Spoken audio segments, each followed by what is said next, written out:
செய்திக்கு ஆதாரமாக செப்பனியா 1ஆம் அதிகாரம்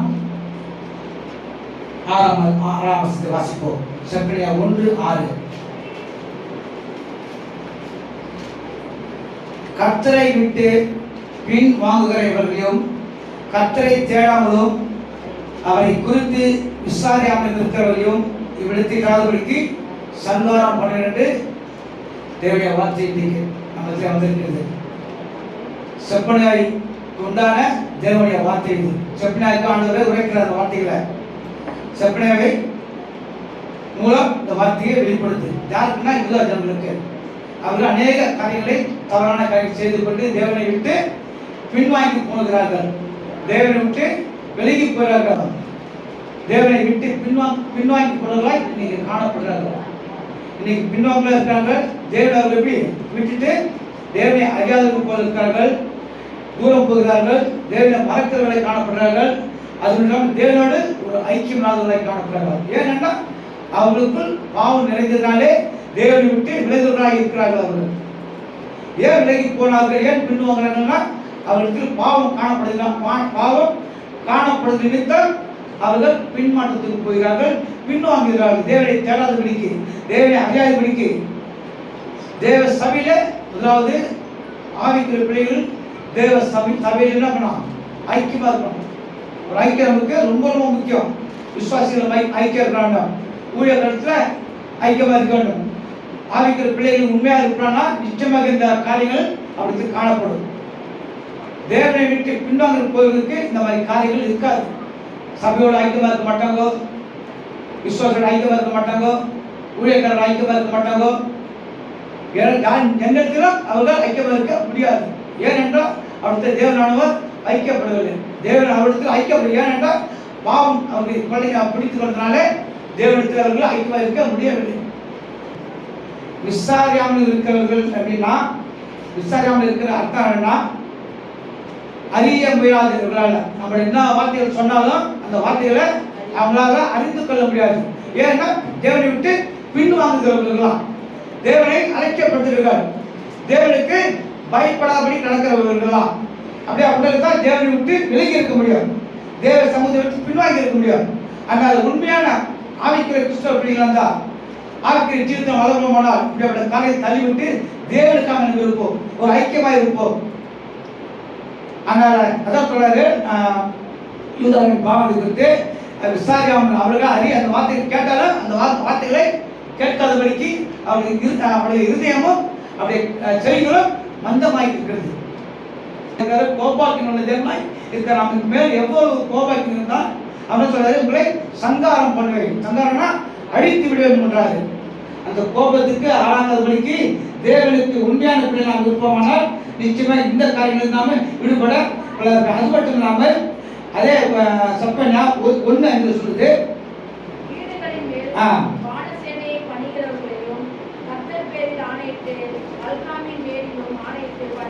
பாருங்க, வீடின் மேல் வான சேனையை பணிகிறவர்களையும், இந்த வீடுகளின் மேல் வான சேனையை பணிகிறவர்களையும் கர்த்தர் பேரில் ஆணையிட்டு மல்காமின் பேரிலும் ஆணையிட்டு பணிகிறவர்கள். மல்காமின்னா அந்த யூத ராஜாவின் தம் ராஜாவின் பேரிலும் ஆணையிட்டு சொல்றாராம்.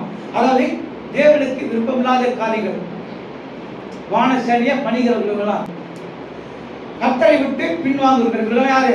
கர்த்தரை விட்டு பின்வாங்குகிறவர்கள். கர்த்தரை விட்டு பின்வாங்குகளையும் கர்த்தரை தேடாமலும் அவரை குறித்து விசாரியாமல் இருக்கிறவர்களையும் விடுத்துக்கிறாதபடிக்கு சங்காரம் பண்ணி யூத ஜனங்களை பார்த்து ஆனால் இயேசு கிறிஸ்து செப்பனியா மூலமாய் இவரை தெரியப்படுத்துறாரு. அடுத்தபடியா பார்க்க போனா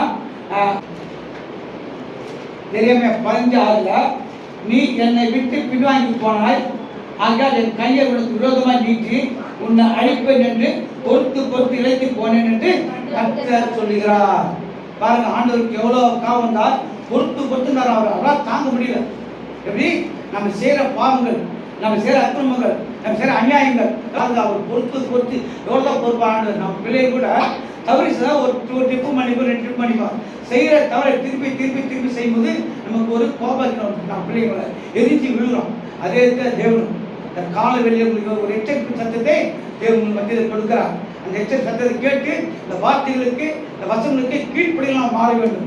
மற்ற யூதா தேசத்து பிள்ளைகளை போல இராதபடிக்கு நாம் அவரை பின்வாங்கி போகாதபடிக்கு தேவனை கடாதபடிக்கு தேவனை ஒவ்வொரு நாளும் சமூகத்தை தேடுகிற பிள்ளைகள் மாற வேண்டும். அதுதான் தேவனுக்கு விரும்புகிற காரியம். அதுக்கு பாதுகாப்பாக இருப்பாரு. நாம் செய்கிற தவறை மீண்டும் மீண்டும் மீண்டும் திருப்பி திருப்பி செய்யமானால் அவர் எரிச்சல் தேவனாக மாறி போகிறார். அதான் நீ என்னை விட்டு பின்வாங்கி போனாய், ஆகியால் என் கையை உங்களுக்கு விரோதமாய் பாருங்க, விரோதமாய் என்கிறார். நமக்கு அவரை நம்ம விட்டுட்டு போனா, பின்வாங்கி போட்டா, அவர் மறுவிட்டா என்ன பண்ணுறான்? அவர் நமக்கு விரோதமாய் நீட்டி உன்னை அழிப்பது என்று நான் பொறுத்து இழைத்து போனேன் என்று கர்த்தர் சொல்கிறார். அது மட்டும் இல்லாமல் சங்கீதம் 73:22 சொல்லுது, இதோ உம்மை விட்டு தூரமாய் போகிறவர்கள் நாசமடைவார்கள். இதோ உம்மை விட்டு தூரமாய் போகிறவர்கள் நாசமடைவார்கள். அது உம்மை விட்டு தூரம் போகிற அனைவரும் சங்கரிப்பேன். பாருங்க, இதோ உம்மை விட்டு தூரம் போகிற என்ன பண்ணலாம்? நாசமடைவார்கள். வேதம் சொல்லு, நான் சொல்லல, வேதத்தை நீ சொல்லல. இங்கே சங்கீதக்காரன் தாவீது மூலமாய் இதோ உம்மை விட்டு தூரமாக போகிறார்கள் நாசமடைவார்கள், உம்மை விட்டு தூரம் போகிற அனைவரும் சங்கரிப்பேன். அதனால இந்த மாதிரி காரியங்களுக்கு நாம் நம்ம குடும்ப நாசமாகபடிக்கு, நாம் சோரம் போகாதபடிக்கு நாம் தேவனுக்கு பயந்த பிள்ளைகளாய், அவருக்கு கீழ்ப்படுகிற பிள்ளையாய் நிச்சயமாக இருக்க வேண்டும். இருப்பது அதுதான் தேவன் செய்கிற கட்டளை கூட. அவருடைய பிள்ளையை இருக்கிறதுக்கு ஒப்பு கொடுங்க. அதில் ஆண்டவர் சமூகத்தை வந்த ஒவ்வொரு என்ன பண்ணோம்? தன்னைத்தானே ஒப்பு கொடுக்கணும். நீங்கள் என்னைக்கு குடும்பத்தோடு நீங்கள் ஒப்பு கொடுக்கிறீங்களோ அன்றைக்கி நம்ம குடும்பத்தில் இருக்கிற பிரச்சனைகள் எல்லாம் மாறும். கடைசி காலம் இது. எங்கே பார்த்தாலும் பாவங்கள் பெருகி கொண்டிருக்கிறது. மற்றவர்கள் பாவம் செய்துட்டோம், ஆனால் ஆண்டவர் பிள்ளைகள் இருக்கிற நாம் வெள்ளிக்கிழமை கொடுத்த ஜெபத்தின் அவரை கண்கள் ஒவ்வொரு பூமியின் மேல் எங்கு உலாவிக் கொண்டிருக்கிறது. தேவனுடைய கர்த்தருடைய கண்கள் பூமி எங்கு உலாவிக் கொண்டிருக்கிறது. அது நம்ம செய்கிற ஒவ்வொரு காரியங்களும், நியாயங்கள், அநியாயங்கள், தப்பிதங்கள், குற்றங்கள் என்ன எல்லாவற்றையும் தேவன் நம்மளது வானத்திலிருந்து தேவன் பூமியை விட்டு கவனிக்கிறார். நாம் செய்கிற ஒவ்வொரு காரியங்களும், ஒவ்வொரு சின்ன சின்ன காரியங்கள், பெரிய கொலை சின்ன செய்து என்ன ஒரு காரியங்கள் பண்ணாலும் தேவன் கண்ணோக்கி நம்ம நினைக்கலாம். நம்ம செய்கிற தவறு யாரும் பார்க்கல, யாருக்கும் தெரியாது என்று நம்மை நாமே தேற்றிக் கொண்டிருக்கிறோம். இனி அப்படியே இராதபடிக்கு, ஏனென்றால் தேவன் ஒருவர் இருக்கிறார். நம்மை கவனித்து ஒரு தாயின் கருவின் உருவகம்னே ஒரு தெரிந்தெடுத்தவர். இன்னைக்கு அவருடைய அவர் ஜீவன் தந்தாலே இன்னைக்கு வந்து ஆராதிக்கப்பட கிருபையை தேவன் கொடுத்திருக்கிறார். அதை நம்பி பிள்ளைகளை ஒருபோது அவர் வெட்கப்படுத்த மாட்டார். அவர் வார்த்தைக்கு நான் கீழ்ப்படினோம். கீழ்ப்படைய பிள்ளைகள் குடும்பம் ஆசீர்வாதமாக இருக்கும், சந்தோஷமாக இருக்கும். கீழ்ப்படையாத குடும்பம் தான் எந்த ஒரு ஆசீர்வாதம் இல்லாதபடிக்கு எந்த நேரம் பார்த்தாலும் கவலை, கண்ணீர், கஷ்டத்து தான் வாழ்க்கையில் அதிகமாக காணப்படும். ஆனால் கடைசி காலங்களில் வந்திருக்க நம்மளா ஒவ்வொருவரும் சமூகத்தில் ஒப்பு கொடுப்போம், தாழ்த்துவோம். தகப்பனே, இனி நான் உங்களுடைய பிள்ளையை மாற எனக்கு ஒப்பு கொடுக்குறான்னு சொல்லி தாழ்த்தி ஒப்பு கொடுக்கும் போது தேவன் இறக்கம் செய்கிறார காணப்படுறார். இஸ்ரவேலின் நம்பிக்கையாகிய கர்த்தாவே, உம்மை விட்டு விலகுகிற யாவரும் வெட்கப்படுவார்கள். தேவனை விட்டு விலகுகிறவர்கள் வெட்கப்படுவார்கள். உண்மைதானே இது? ஆமென், அல்லேலூயா. உண்மையாகவே இஸ்ரவேலின் நம்பிக்கையாகிய கர்த்தாவே, உம்மை விட்டு விலகுகிற யாவரும் வெட்கப்படுவார்கள். தேவன் நம்மளை வெட்கத்துக்கு, மற்றவர்கள் நம்ம பார்த்து வெட்கப்படுத்தபடி தேவனை நம்ம நடத்துவார். அந்த நன்மைக்கு நம்ம போகாதபடிக்கு தேவனுக்கு பிரியமான காரியம் நாம் செய்வோமானால் இந்த வெட்கத்தில் தேவன் நம்மளை பண்ணது விடுதலை கொடுக்கிறவர்களாக காணப்படுறார். அந்த நாளிலே தீர்க்கதரிசியை கொண்டு தேவன் வார்த்தை கொடுத்துக்கிறார். வெளிப்பட்டு இந்த வார்த்தையை கொடுக்கிறார் அவர். அது மட்டும் இல்லாமல் அவர்கள் ஜீவனுள்ள தண்ணீரின் கூட்டாகிய கர்த்தரை விட்டு விலகி போனபடியால் உம்மை விட்டு அகன்று போகிற பெயர் புழுதியில் எழுதப்படும். எப்படி? புழுதியில் எழுதப்படும். அதனால இப்படிப்பட்ட பயங்கரமான வார்த்தையை கொடுக்குறாரு. ஏன்னா நம்ம மனம் திரும்பணும். இன்னைக்கு ஆலயத்துக்கு வரோம், இன்னும் பழைய நிலைமையில நம்ம இருக்கிறோம். அநேகர் நம்ம சபை மட்டும் எல்லா சபைகளும் சொல்றாங்க, பொதுவாக சொல்றாங்க, எல்லாருக்குமே சொல்றாங்க, பேய்க்கு சொல்லாய் நம்ம இருக்கிறோம் கண்டி உண்மையான ஜீவியம் நமக்குள் இல்லை. உண்மை இல்லை நம்மகிட்ட. கிறிஸ்துவன் என்று சொல்லித்துக்கொள்ள உண்மையான ஜீவன் நமக்குள்ள கிடையாது, நிறைய இருக்க. அதனால நம்ம என்ன பண்ணணும்? ஒவ்வொரு நாளும் தேவ சமூகத்தை நோக்கி பார்க்கும்போது நிச்சயமாகவே ஜீவன தண்ணீர் ஊற்றாகிய கர்த்தரை விட்டு விலகி போனபடியால் உண்மை விட்டு அகன்று போகிறவர் பேர் புழுதியில் எழுதப்படும் என்று வேதம் சொல்கிறது. உண்மை விட்டு எழுதுவராக வெட்கப்படாத இஸ்ரவேல் ஜனங்கள் விலகி வந்து எதுக்காக விழுறாங்கன்னா, எதனால இவங்க விலகி போகிறாங்கன்னா உலக ஆசை விழுக்கலாம். எப்படி? உலக ஆசை, உலக பொருள் மீது ஆசை, சடங்காச்சாரம் மீது ஆசை, கோயில், செல்வம், பதவி, என்ன பண்ணுது?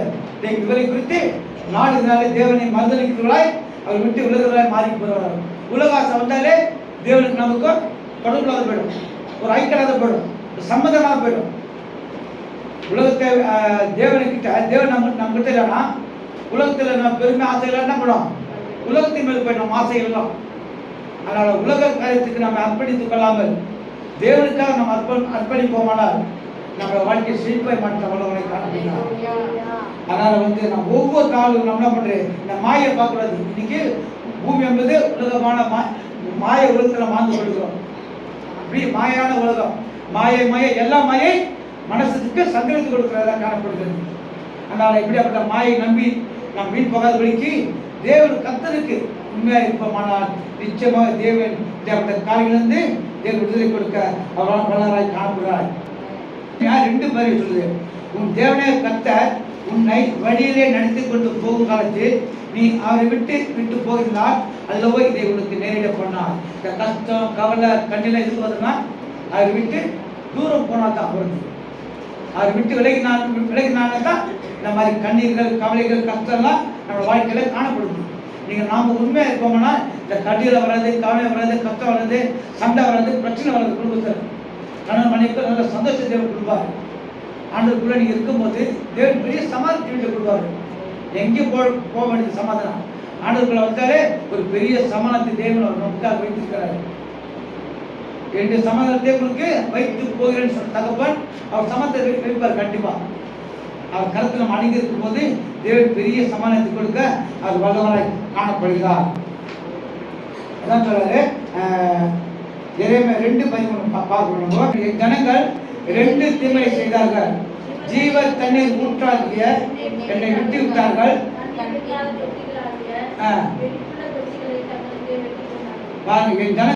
என் ஜனங்கள் 2 தீமை செய்தார்கள், ஜீவ தண்ணீர் ஊற்றாகிய என்னை விட்டு விட்டார்கள். என் ஜனங்கள் 2 தீமைகள். என்ன தீமைகள்னா தேவனை மறந்து என்ன பண்ணாங்க?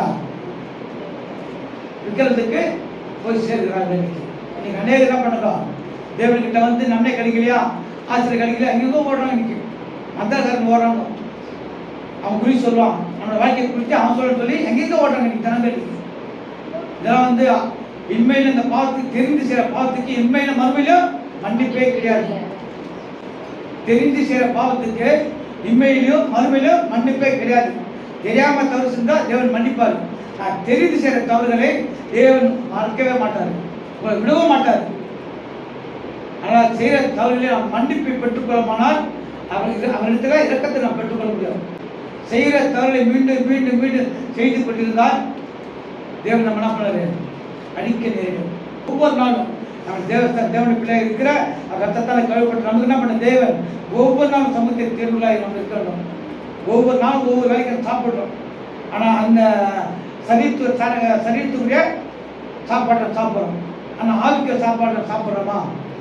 ஆரோக்கிய சாப்பாடுனா வேத வாசிப்பு, அது ஆகாரம். நமக்கு ஒவ்வொரு நாளும் பண்ணுறது நமக்கு தேவனை ஆலோசனை கொடுக்கும், நல்ல அறிவை கொடுக்கும். நமக்கு இந்த எங்கே போய் ஆலோசனை கேட்க வேணாம், யார்கிட்ட போய் ஆலோசனை சொல்ல வேணாம், கேட்க வேணாம். எல்லா ஆலோசனையும் இந்த பைபிள் இருக்குது, வேதத்தில் இருக்குது. இதை கொண்டு நம்ம அநேக காரியங்களை செய்யலாம். அதனால நான் சொல்றாரு, என் ஜனங்கள் 2 தீமை செய்தார்கள், ஜீவ தண்ணீர் ஊற்றாகிய என்னை விட்டு விட்டார்கள். விட்டு விட்டுதான்னா அவருடைய அநேக பாடுகளை நாம் சகித்துக் கொண்டிருக்கிறோம். அநேக பாடுகளை நம்ம வாழ்க்கையில வந்து கொண்டிருக்கிறது. இந்த பாடுகள் எல்லாம் நம்ம விட்டு போனோம்னா தேவனை அதிகமாக தேட வேண்டும். அவரை கரைத்தை அவருடைய கரத்தை அதிகமாக பிடிக்க வேண்டும். அவர் பிடிச்சிட்டாருன்னா உங்களை விட மாட்டாரு. எந்த சூழ்நிலை பண்ணாலும் என்ன பண்ணாது? உங்களை விடவே மாட்டாரு. அதனால மனுஷன் இன்னைக்கு கை விட்டுறோம். ஆனால் தேவன் ஒருபோதும் கைவிடாமல் இருந்து நம்மை வழிநடத்த அது வல்லவராய் காணப்படுகிறார். அது மட்டும் சொல்றாரு சங்கீதம் 119 158 சங்கீதம் 119 158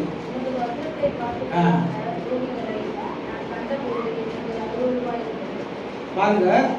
சங்கீதக்காரர் சொல்றாரு, உமது வசனத்தை காத்து கொள்ளாத துரோகிகளை நான் கண்டபோது எனக்கு அருவருப்பாய் இருந்தது. பாருங்க எவ்வளவு ஒரு வர்ணம் பாருங்க. உமது வசனத்தை கை கொள்ளாத துரோகிகளை நம்ம பார்த்து சொல்றாங்க, துரோகி என்றார் ஆண்டவர். உங்களை என்னைய பார்த்து துரோகின்னு சொல்றாரு ஆண்டவர். ஏன்னா அவனோட வசனத்தை யாரும் கை கொள்வதில்லை, ஒரு வேத வாசிப்பு இல்லை, ஒரு ஜபம் இல்லை. இவங்களை பார்த்து ஆண்டவர் சொல்றாரு, உங்களை கண்டபோதும் எனக்கு அருவருப்பா இருக்கிற, பார்க்கும் போது எனக்கு அருவருப்பா இருக்கிறார். பாருங்க தேவன் எவ்வளவு நம்ம தெரிஞ்சு வைக்கிறார் பார்த்தீங்களா. உங்களை பார்க்கும்போது அருவருப்பா இருக்குது. ரெண்டாவது துரோகி சொல்ற ஆண்டவர். இந்த மாதிரி வார்த்தைகள் தேவனுக்கு நாம் வாங்காதபடிக்கு ஒரு நல்ல பிள்ளைகளாய், ஒரு கிறிஸ்தவ பிள்ளைகளாய், தேவனுக்கு பிரியமான பிள்ளைகளாய் நாம் இருக்கும்போது இந்த துரோகங்கள்லாம் என்ன பண்ண தேவனை எடுத்து போட்டுருவாரு. தேவ சமூகத்தில் ஒப்பு கொடுப்போம். நம்மை நாமே தேவ சமூகத்தில் ஒப்பு கொடுக்கும் போது தேவன் இந்த நம்மளை துரோகி இல்லாதபடிக்கு நம்மளை அருவருக்க மாட்டார். பாருங்க சங்கீதக்காரன் எவ்வளவு அழகா சொல்ல, ஒரு வசனத்தை காத்து கொள்ளாத துரோகிகளை கண்டபோது எனக்கு அருவருப்பா இருந்தது. இன்னைக்கு யாரெல்லாம் பார்த்து தேவன் அருவருப்பா பார்க்கறது அருவருப்பா சொல்றது நமக்கு தெரியாது. தேவன் ஒரு மாத்திரம் தான் தெரியும். நம்ம என்ன ஆராய்ந்து பார்க்க வேண்டும். ஆண்டவரே நான் உனக்கு துரோகியாப்பா, இல்லை ராஜா நீ இப்படிப்பட்ட காரியங்களை செய்ய மாட்டோம்ப்பா, இனி உனக்கு அருவருப்பான காரியங்களை எடுத்து இருக்காது வேண்டாம் பாரான்னு சொல்லி தேவ சமூகத்தை ஒப்புக்கொள்ளும் போது தேவன் எல்லாம் எடுத்து போல அது வல்லவராய் காணப்படுகிறார். சங்கீதம் 119:36 சொல்றாரு, உம்முடைய வேதத்தை மனுஷர் காத்து நடவாதபடியால் என் கண்களில் இருந்து நீர்த்தாரைகள் ஓடுகிறது. பாருங்க, உங்களுடைய வேதத்தை மனுஷர் காத்து நடவாதபடியால் என் கண்களில் இருந்து நீர்த்தாரைகள் ஓடுகிறது. எவ்வளவு பார்த்து அழுகிறார், துக்கப்படுறாரு, வேதனைப்படுறாரு, கண்ணீர் இடுகிறாரு. நம்ம ரட்சிக்கப்பட்ட நாளில் என்ன பண்ணாங்க, தேவனுடைய பிள்ளையா மாறிட்டோம். இனி பழைய வாழ்க்கை வேண்டாம். ரத்தத்தை கழுவி விட்டு புதிய பிள்ளைகளை மாறிட்டோம், தேவனுடைய பிள்ளைகளை மாறிட்டோம். அந்த பழைய வாழ்க்கையை தூக்கி எறிஞ்சிடணும். அதனால கடைசி நாட்களில் நாம் வந்திருக்கிறோம். தேவனை நாம் துக்கப்படுத்தாதபடிக்கு, தேவனை நாம் வேதனைப்படுத்தாதபடிக்கு, நம்மை குறித்து கண்ணீர் விடாதபடிக்கு இருப்போமானால் நம்முடைய வாழ்க்கையில தேவன் நன்மையான காரியங்கள் செய்யாமல் வல்லவராய் காணப்படுகிறார். அதனால ஒவ்வொரு நாளும் நம்முடைய தேவ சமூகத்தை நான் தேர்வுகளாய் காணப்பட வேண்டும். யாரெல்லாம் உண்மையாக வேத வார்த்தைகளுக்கு காத்து நடத்துங்களே எனக்கு தெரியாது, ஆனா ஆண்டுகளுக்கு தெரியும். அதான் சொல்றாரு, கர்த்தருடைய கண்கள் நீதிமான்கள் மேல் நோக்கமாய் இருக்கிறது. கர்த்தருடைய கண்கள் நீதிமான்கள் மேல் நோக்கமாய் இருக்கு சொல்றாரு. நம்மள தேவன் நம்மள ஒரு நீதிமான்களாய், ஒரு நீதிமான் நம்ம பூமியில வைத்திருக்கிறார் நம்மளை. ஆனால் அந்த நீதிமானுக்கு சொல்றாரு, இந்த கண்ணீர் நம்மளை பார்த்து கண்ணீர் வடிகின்றாரு. ஒவ்வொரு வாரமும் நம்ம வேதத்தை இந்த வார்த்தைகளை கேட்கிறோம். அதுபடி நடக்கிறோமா, அதுபடி நம்ம நடக்கிறோமா, வேதத்துக்கு முதல்ல கீழ்ப்படுகிறோமா, நம்மை நாமே சோதித்து ஆராய்ந்து பார்க்க வேண்டும். சோதிக்கும் போது தேவன் நம்மளை வெளிப்படுத்துவார். இருக்கிற குறைகளை தேவன் வெளிப்படுத்துவார். தேவ சமுதிரம் ஜெபிக்கும் போது தான் நம்ம குறைகளை சுட்டி காட்டுவார். கடைசி காலையில் வந்திருக்கிறோம். அதனால ஒவ்வொரு பயம் இருக்க வேண்டும். கடவுள் பயம் நமக்கு கண்டிப்பா இருக்கணும். நமக்கு அது பயம் இருந்தால் தான் தேவன் நம்மளை பாதுகாப்பார். நமக்கு பயம் இல்லை என்றால் அந்த பாதுகாப்பு கூட தேவன் நமக்கு தர மாட்டார். அதனால கொடுக்கப்பட்ட வார்த்தை ஒவ்வொரு வார்த்தைகளும் இதை கேட்டு அந்த வார்த்தைகள் கிரியை செய்ய முடியாது. தேவ சமூகத்தை கேள்வி, அந்தவரே நான் ஒரு குற்றமற்றமாக இருக்கிற நாம் சமுத்திர ராஜா என்ற குறைகள் சமூக தேவ சமூகத்தை கேட்கும் போது தேவன் நம்ம குறைகளை சுட்டி காட்டுவார்கள். ஆனால் கேள்வி நீங்க அன்றைய என்கிட்ட குறைகள் இருக்குது ராஜா, என் குறைகளை எல்லாம் எடுத்துக்கொடு சொல்லி தேவ சமுதிர நீ பயந்து ஜெபிக்கும் போது நம்ம குறைகளை தேவன் சுட்டி காட்டி அதிலிருந்து விடுதலை கொடுக்க. விடக்கூடாத பாவமாக இருக்கும், விடக்கூடாத பழக்கமாக இருக்கும். இது நிமித்தம் அநேக ஆசீர்வாதங்களை நம்ம இழந்து போயிடும், அநேக நன்மைகளை இழந்து போகிறோம். தேவனுக்கு பிரியமில்லாத பிள்ளைகள் இருக்கும்போது இந்த மாதிரி காரியங்கள் நடக்குது நம்ம வாழ்க்கையில். அதனால தேவனுக்கு பிரியமாக இருப்போமானால் தேவனுக்கு வாழ்க்கைக்கு அடங்கி இருக்க வேண்டும், கீழ்ப்படிந்து வாழ வேண்டும். தேவனுக்கு கொடுக்க வேண்டிய நேரத்தை சரியாக கொடுக்கணும். ஆசீர்வாதம் குறைவா இருக்குன்னா ஏன் குறையா இருக்காது? நிச்சயமா குறை இருக்காதான் வர முடியும். தேவனுக்கு கொடுக்க சரியான நேரத்தை கொடுங்க, அது உண்மையாக ஆசீர்வதிப்பாரு, முழுமையாக ஆசீர்வதிப்பாரு. என்னைக்கு அறகுறையாக கொடுக்குறீங்களோ அந்த அறகுறை ஆசீர்வாதம் நம்ம வீட்டுக்கு வந்தாங்க. என்னைக்கு முழுமையாக நீங்கள் தேவனுக்கு நீங்கள் நேரத்தை ஒதுக்கிறீங்களோ அன்னைக்கு முழுமையான ஆசீர்வாதத்தை உங்களால் பெற்றுக்கொள்ள முடியும். அதனால மீண்டும் கடைசி எடுத்து வாசிக்கலாம், அந்த செப்பனை எடுத்து வாசிக்கணும். செப்பனியா 1:6. கர்த்தரை விட்டு பின் வாங்குகிறவர்களையும் கர்த்தரை தேடாமலும் அவரை குறித்து விசாரியாமல் இருக்கிறவர்களையும் இவர்களுக்கு இராதபடிக்கு சங்காரம் பண்ணுவேன். கர்த்தரை விட்டு பின் வாங்குகிறவர்கள், கர்த்தரை விட்டு விலகி போகிறவர்கள், அதை கேட்கிறவர்கள் ஒவ்வொருவரும் நீ மனம் திரும்ப வேண்டும். தேவனுக்காக வாழ வேணும்னா உண்மையாக மனம் திரும்ப வேண்டும். இராதபடிக்கு உண்மையான கிறிஸ்துவனாய் ஒரு ஆவிக்குரிய பிள்ளைகளாய் நாம் வாங்குவோமானால் நம்மளோட வாழ்க்கையை தேவன் ஜெயிப்பாய் மாற்ற அவர் வல்லவராய் காணப்படுகிறார். தவறுகள் செய்யாதபடிக்கு நம் தவறுகளை திருத்திக் கொள்வோமானால் தேவன் இந்த அழிவிலிருந்து நம்மை பாதுகாக்க அவர் வல்லவராய் காணப்படுகிறார்.